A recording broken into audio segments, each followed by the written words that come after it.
자, 월스트리트 모닝 브리핑 이번에는 글로벌 인터뷰 함께 하도록 하겠습니다. 미주은행 변정규 전무 함께 합니다. 어서 오세요. 안녕하세요. 네.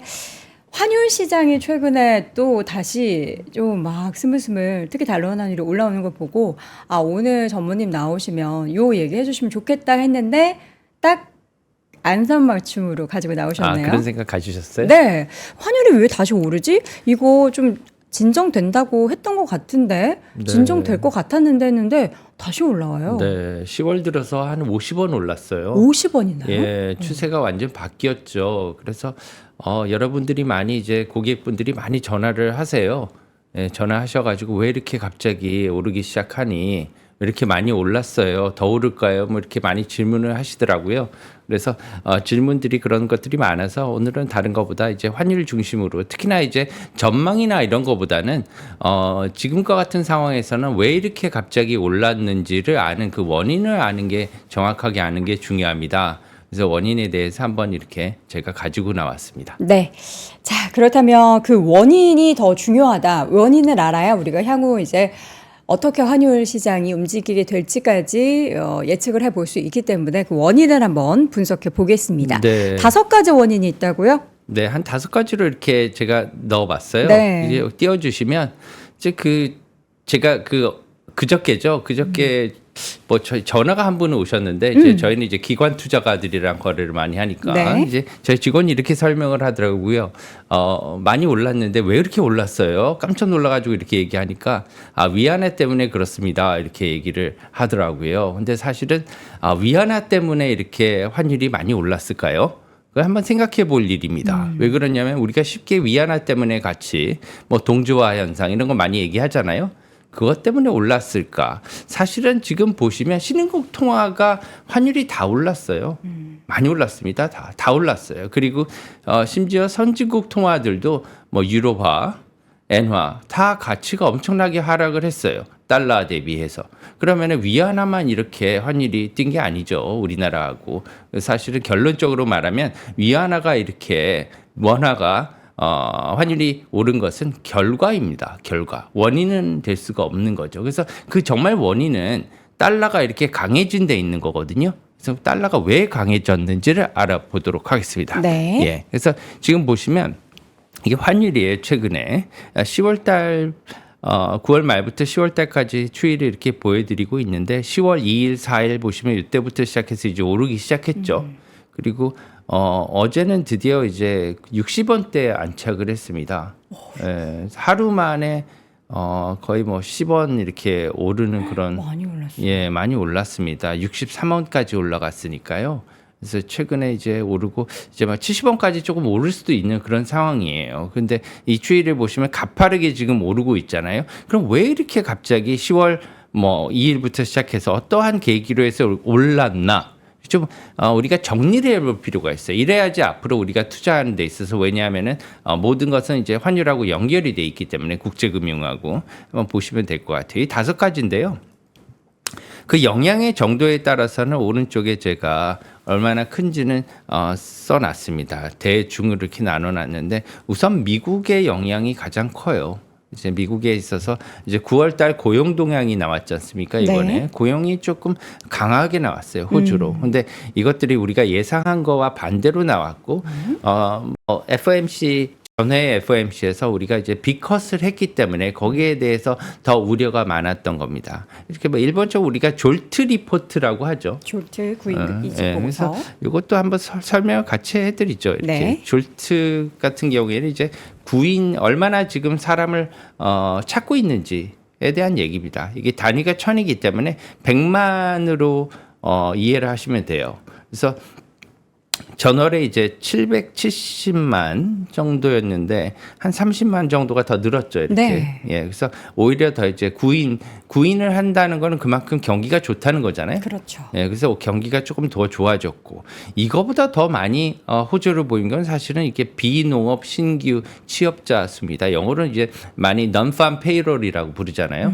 예. 근데 이렇게 보시면 이것도 이제 1000단위라서 이제 신규 취업자 수가 이만큼 늘었다는 거예요. 전월에보다 이제 이렇게 많이 올라가는 그런 추세를 보이고 있기 때문에 고용에 있어서 상당히 우리가 우려했던 것보다는 좋은 수준이라는 거예요. 그러니까 오히려 좋아진다고 하니까 금리를 안 내릴 수도 있다 이런 생각이 있는 거죠.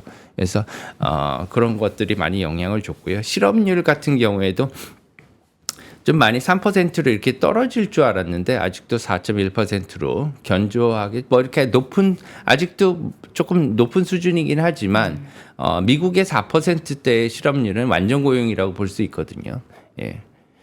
이것이 이제 10월 4일 날 나온 겁니다. 그래서 네. 보시면 환율이 보시면 10월 4일 날을 기점으로 해서 좀 많이 이제 움직이는 것을 보실 수가 있어요. 10월 2일에는 또 일본 엔화도 지금 요새 많은 영향을 주고 있습니다. 네. 이것도 이제 우리가 좀 봐야 되는데 이것도 큰 영향을 줘요. 그래서 신임 총리가 사실은 금리 인상을 지지할 줄 알았는데 그렇죠. 왜냐하면 계속해서 금리 인상을 하고 있지 않습니까? 그쵸. 일본은행이 지지할 줄 알았는데 지금 현재는 이제 앞으로 추가 금리 인상을 할 그런 환경은 아니다 하고 깜짝 발언을 했어요. 네. 이건 왜 그러냐면 이제 앞으로 그 신임 총리는 이시바 총리 같은 경우에는 의회를 해산하고 자기의 그러한 어떻게 보면은 정부를 구성을 해야 되는 거거든요. 그렇기 때문에 이제 앞으로 총선에 있어서 승리를 해야 됩니다. 그러기 위해서. 그렇기 때문에 좀 약간 금리 인상이나 이런 것들 하면 주시장에도 악영향을 끼치잖아요. 네. 그렇기 때문에 금리 인상을 당분간은 올해 안에 조금 보류하겠다는 이런 뜻으로 해석이 됐습니다. 예, 그렇기 때문에 금리 인상을 보류한다는 거는 그만큼 엔화 약세 요인으로 작용을 하는 거거든요. 예, 그래서 이렇게 영향을 줬고요. 그 다음으로는 유로존에 영향을 줄 수가 있습니다. 이게 다 같이 맞물려서 지금 환율 인상 요인이 됐다는 거예요. 그래서 유로존 같은 경우에 독일의 그 CPI가 굉장히 많이 떨어지는 그런 빠른 속도로 떨어지는 모습을 보여주고 있고요. 제조업이 특히나 심각합니다. 이제 독일의 제조업 생산량이 1년 전 대비해서 한 5% 정도 이렇게 떨어지는 그런 모습을 보여주고 있는데 5%는 상당히 큰 거거든요, 이게. 네. 예. 그리고 이제 마지막으로는 여러분들도 이제 많이 보고 계시는데 지금 이제 특히나 남북 관계나 아니면 최근 삼성전자 이런 펀더멘탈 문제, 지정학적 상황 이런 것들도 조금 영향은 준다고 생각을 해요. 예. 근데 개인적으로 제가 삼성전자 갤럭시 폰을 사용을 하고 있는데요. 네. 최근에도 제가 출장을 다녀와서 사진을 비디오를 여러 번 찍어가지고 방송국에 이렇게 보여드렸는데 네. 아이폰으로 찍은 줄 아시더라고요. 약간 색감이 좀 비슷한가요? 보정이 되게 잘 되고요. 생각보다는 이제 괜찮은 것 같아요. 우리나라 그 상품을 쓰는 것도 사실 네. 어떻게 보면 좋을 듯 싶습니다. 옛날에 우리나라 현대 기아차에 잘 안 쓰다가 요새 많이 타시잖아요. 네. 예. 다음 보시면 이렇게 그래서 이제 여기가 이제 고용까지고요. 다음 보시면 이제 그 유럽 경기가 왜 어느 정도 지금 침체되고 있는가에 대한 데이터예요. 독일 같은 경우에 지금 8월 달 들어서 산업용 제조 주문량이 마이너스 5.8%. 예, 오더입니다, 이게. 독일의 이제 중앙은행은 분데스방크죠. 네. 여기 자료인데요. 계속해서 마이너스가 나오다가 조금 반등하는 모습을 좀 보여줬어요, 여름에. 근데 다시 이렇게 마이너스로 돌아서는 이런 모습을 보여주고 있고, 이에 따라서 유로존의 통화인 유로화도 약세를 면치 못할 것으로 이렇게 생각을 해서 최근에 달러가 강해지는 겁니다. 5가지 원인. 네, 이 5가지 중에서 원인입니다. 이제 4번째까지 갔고요. 예. 그래서 유럽 경기 같은 경우에 그래서 이렇게 환율도 통화가 유로 통화가 이렇게 하락하는 그런 모습을 보여주고 있어요. 이것들이 이제 5가지 원인으로 볼 수 있어요. 그래서 예전보다는 조금 다른 그런 상황이에요. 예전에는 어떤 이유가 가장 강했는지 잠깐 정리를 해볼까요? 왜냐하면 금리 인하에 포커스를 두고 있었죠. 금리 인하의 말미암은 달러의 강세가 나타나는 네. 그런 상황 속에서 전 세계적인 완화 기조, 금리 인하, 그 중에서 일본은 또 금리 인상을 시도하고 있었기 때문에 그렇죠. 엔화 같은 경우에는 강세로 가지만 다른 통화들은 달러에 비해서 강세를 가지만 달러는 약세로 가는 이러한 상황을 가정하고 있었는데 이게 지금 바뀐 상황이에요.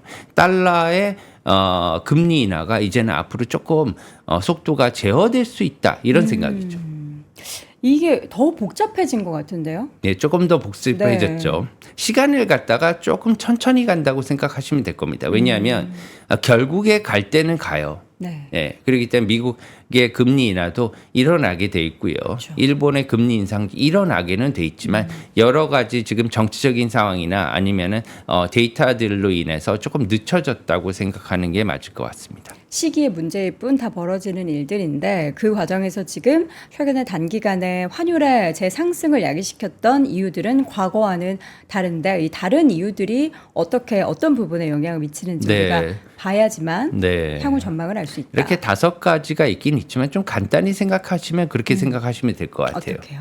조금 말씀드렸듯이 시간이 조금 지체될 뿐이지 갈 때는 간다. 그리고 지금 미국의 대선이 하나 앞두고 있습니다. 그렇죠. 그것 때문에 더 변동성이 커진 거예요. 그래서 내년 상반기까지는 변동성이 굉장히 큰 그러한 환율 장세가 일어날 것 같고요. 네. 지금 이제 끝에 가서 한 번만 볼까요? 제가 네. 이거 갖고 왔는데 요것을 이제 Predictit라는 이제 그 사이트에서 나온 미국 대선 그 예상도입니다. 네. 예. 최근에 이제 그 트럼프가 재역전한 것으로 이렇게 나오고 있어요. 어우, 계속 그래서 박빙이네요. 여기부터. 예, 여러 가지 사이트가 있지만 이것을 좀 많이 보는 것 같아요. 프레딕티트를. 그래서 이것을 원용을 했는데요. 예, 보시면 이게 뭐 퍼센트는 아니고 지수로 이렇게 만들어 놓은 겁니다. 그래서 지수로 보면 조금 이제 역전한 것으로 보이고 이게 매일매일 발표가 되기 때문에 계속해서 이제 변화하긴 하지만 최근에 추세가 이렇게 변했다는 건 조금 인식을 할 필요가 있고 이게 또 중요한 건 뭐냐면은 환율뿐만이 아니라 금리 여러 그 경제 금융 전반에 있어서 앞으로 그 누가 당선되는지는 영향을 많이 줄 것 같아요. 누가 당선돼야지 환율의 시장이 좀 달러 약세로 기우는지 달러 강세로 기우는지가 달라지나요? 조금 달라질 수가 어떻게 있습니다. 달라지죠? 제가 이제 시기적으로 조금 말씀을 드릴게요. 통화별 시기적으로 네. 이렇게 궁금하시겠죠 그런 것들이. 그렇게 보시면은 일단은 제 생각에는 2024년 올해 연말 그러니까 11월 초에 대선이 있으니까 네. 예, 미국 대선이 끝나고 난 다음에 만약에 트럼프가 당선되었다는 가정으로 얘기를 해드릴게요. 그렇게 된다면 엔화 같은 경우에 추가 약세가 이루어질 것으로 생각합니다. 이제 그 유로화보다 엔화에 굉장히 더 큰 영향을 줄 것으로 생각을 하고요. 이렇게 된다면은 뭐 달러 엔 환율이 한 150엔 이상으로 올라가서 한 155엔까지 열어놔야 될 것으로 이렇게 생각을 해요. 단기적으로 연말 말 그다음에 내년 2025년 연초까지 이렇게 예상을 하고 있고요. 원화 같은 경우에도 추가 약세가 조금 예상이 됩니다. 그렇게 되면 지금 우리나라는 지금 벌써 이제 1360원대로 이렇게 접어들긴 했지만 조금 더 상승할 수 있는 그런 요인이 있어요. 그래서 우리나라 한국은행 같은 경우에는 금리 인하에 대해서 조금 더 조심을 해야 될 것 같다. 그래서 아마 금리 인하가 좀 더 빨리 이루어지지는 않을 것으로 저는 생각을 해요. 힘들 것이다. 두 번째로는 시기적으로 이것은 이제 내년 초반까지 얘기고요. 내년 초반이 넘어가면은 또 다른 상황이 전개될 것으로 생각해요. 왜 그러냐면은 2025년 1, 4분기 말 정도 한 2월 넘어서 3월 정도가 된다면 다시금 이제 엔화의 기준금리 인상이 이루어질 것으로 보입니다. 제가 아까 갈 것은 간다고 얘기했듯이 지금 금리 인상이 이루어질 수밖에 없는 그런 상황이거든요. 일본에서. 그렇게 되면 이제 달러 엔화가 환율이 다시 140엔대로 하락할 것으로 이렇게 전망이 되고요. 게다가 미국에 있어서도 다른 그 변화들이 예상이 되고 있습니다. 왜 그러냐면은 미국 같은 경우에도 내년 상반기에는 다시 금리 인하를 할 수밖에 없는 그런 상황으로 갈 것으로 생각을 하고 있거든요. 그래서 미국은 금리 인하를 다시 시작하고 일본 같은 경우는 금리 인상을 다시 재개하고 이런 상황으로 갈 것이다. 게다가 미국은 두 가지의 다른 문제가 내년 초반에 있습니다. 뭐냐면 첫 번째는 부채 한도 문제가 다시 다다를 것으로 생각해요. 내년에 이제 부채 지금 많이 이제 정부채를 발행을 했지만 이것이 뭐 어느 정도 한계에 이른 것으로 네. 생각이 돼요. 그렇기 때문에 부채 한도 문제에 이르게 되면 엔화가 조금 더 강해질 것으로 생각을 해요. 안전통화 중에서 엔화는 당사자가 아니기 때문에 또 두 번째로는 이제 미국의 이제 그 무역 수지 적자, 무역 수지 적자가 조금 많이 지금 확대되는 것으로 보이고 있습니다. 그렇기 때문에 이러한 문제도 아마 트럼프 행정부가 당선이 됐다고 이렇게 가정을 했을 때는 초반에는 달러 강세가 이루어지겠지만 내년 초반을 지나면서부터는 오히려 급격하게 환율에 있어서는 달러 원 환율도 하락세로 변할 수 있는 그런 입장에 놓일 수도 있다는 거예요. 그렇게 된다는 게 아니라 그렇게 될 수도 있다는 것을 한번 생각해야 된다는 겁니다. 왜 그러냐면 지금은 우리나라가 환율 조작국 있잖아요. 환율 관찰 대상국에서도 빠져 있습니다. 예. 환율 관찰 대상국에서도 빠져 있는데 미국 뭐 재무부의 그 환율 리포트에서 빠져 있는데 아마 이런 것들이 좀 다시 뭐 초미의 관심사가 될 수도 있는 그런 상황에 놓일 수도 있어요. 내년 초반에. 예, 그래서 이런 것들을 좀 보시면 1, 4분기 이후에 다시 환율의 그러한 추세가 다시 변화할 수 있는 이런 상황이 올 수 있기 때문에 변동성이 결론적으로는 굉장히 크다는 거예요. 내년 상반기까지. 그래서 기업들 같은 경우에는 환율에 대해서 어느 정도 한 70% 이상은 환해지를 들어가셔야 돼요. 예, 그리고 두 번째는 이제 개인과 같은 경우에는 특히나 미국이나 해외 주식에 투자하시는 분들께서는 조금 조심을 하시고 보수적으로 접근을 하시는 게 맞겠다. 환율 측면에서는 이렇게 말씀드립니다. 네. 제가 약간 감기 기운이 있어가지고 좀 목소리 죄송합니다. 아닙니다. 그 최근에 환율에 있어서의 상승폭이 단기적으로 굉장히 가팔랐잖아요. 근데 이게 어떻게 좀 과도한 환율의 반응과 그 변화라고 생각하셨습니까? 예, 이것을 이제 두 번째로 제가 갖고 왔는데요. 네네. 한번 보실까요? 이것을 이제 과도했는데 항상 우리가 궁금해하잖아요. 이제 그 이번에도 좀 빨리 올라가기 때문에 이러한 질문들이 많으신데 이것을 보려면은 달러 자체의 가치가 얼마나 올랐는지 그리고 그것을 가지고 다른 통화와 비교를 해봐야 됩니다. 그렇기 때문에 우선 달러 인덱스를 한번 보실게요. 이 달러 인덱스를 보시면 이렇게 한 뭐 3% 정도 오른 것으로 보일 수가 있죠. 100에서 103까지 이렇게 올랐으니까 지금 최근에 이제 103 정도까지 이제 오른 수치를 보여주고 있는데 달러 인덱스가 추세적으로 변화가 온 것으로 이렇게 볼 수가 있죠. 요것을 갖다가 환율과 이렇게 포개 봅니다. 한번 포개 볼게요. 그러면 이런 그래프가 나와요.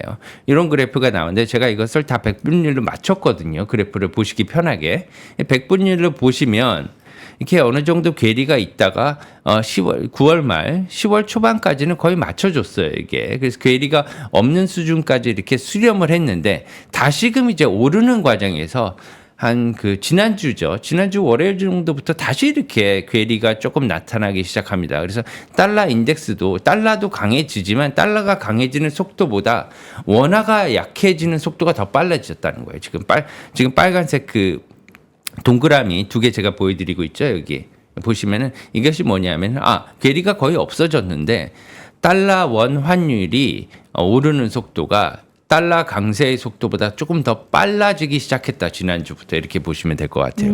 예, 그 전까지 한 일주일은 괜찮았단 말이에요. 왜냐하면 속도가 거의 비슷하게 갔어요.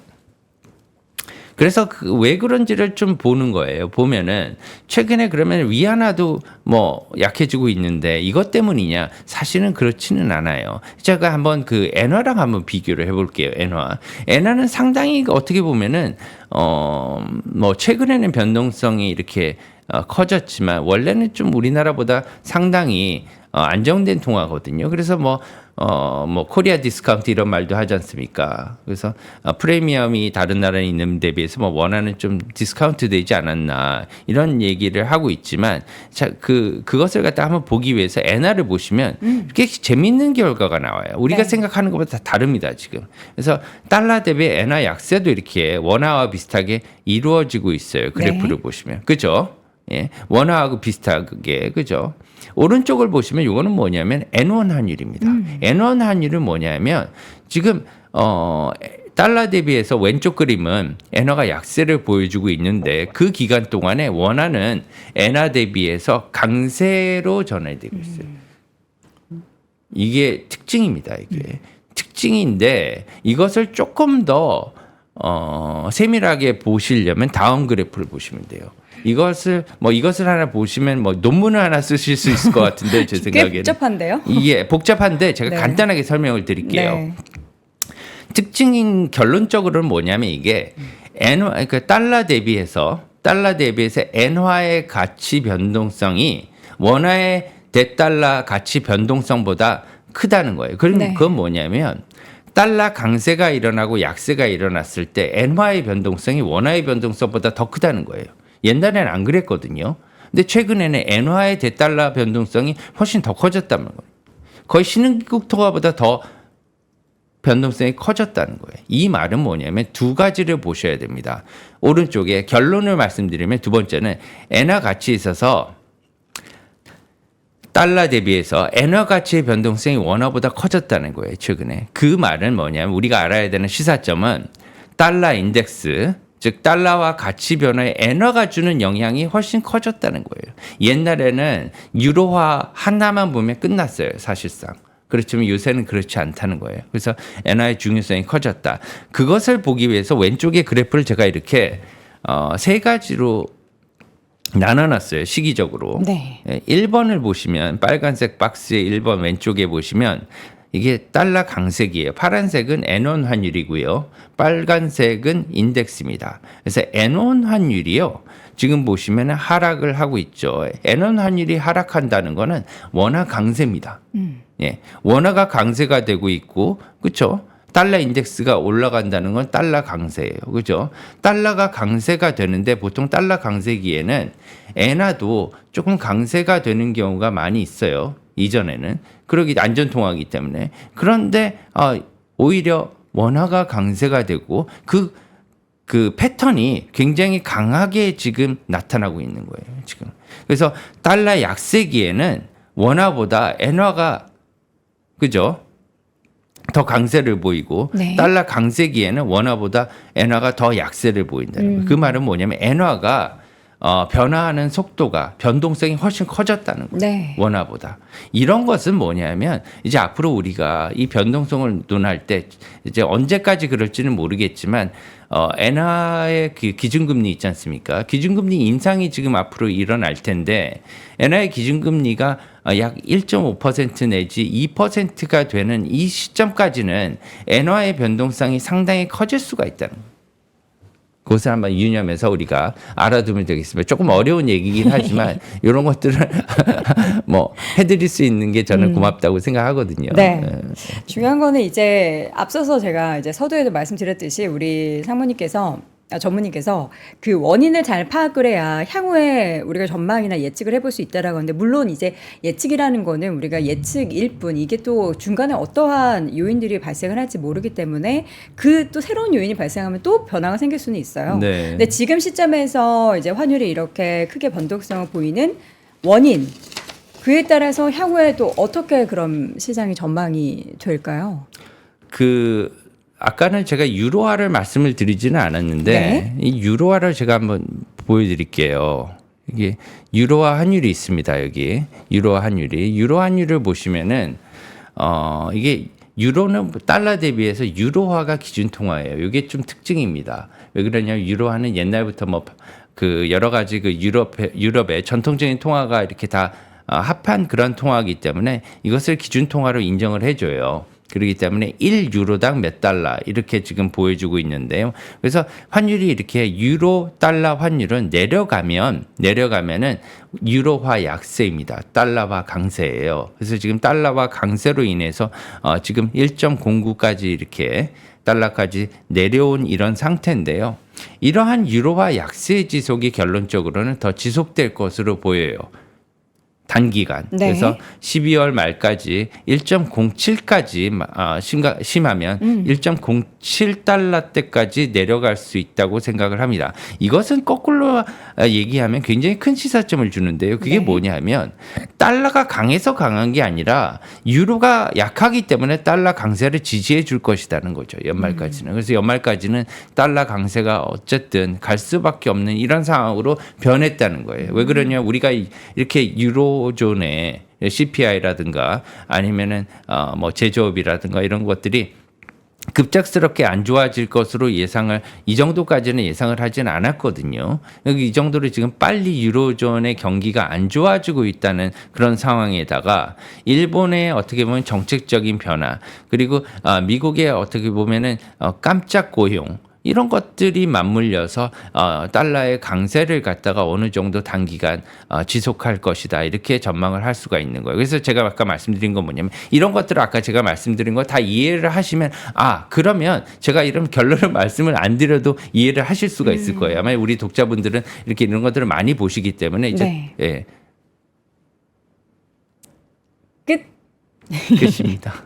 아니 오늘 사실 컨디션이 안 좋으셔가지고 말씀하시는 게 굉장히 힘드실 거라고는 말씀하셨는데 그래도 굉장히 또 잘 이겨내고 말씀해 죄송합니다. 주셨어요. 목소리가 아니요, 안 좋아서. 전혀 그런 걸 못 느꼈습니다. 평소에도 제가 목소리가 약간 그 스머프의 그 가가밀이라 그런 사람도 있죠.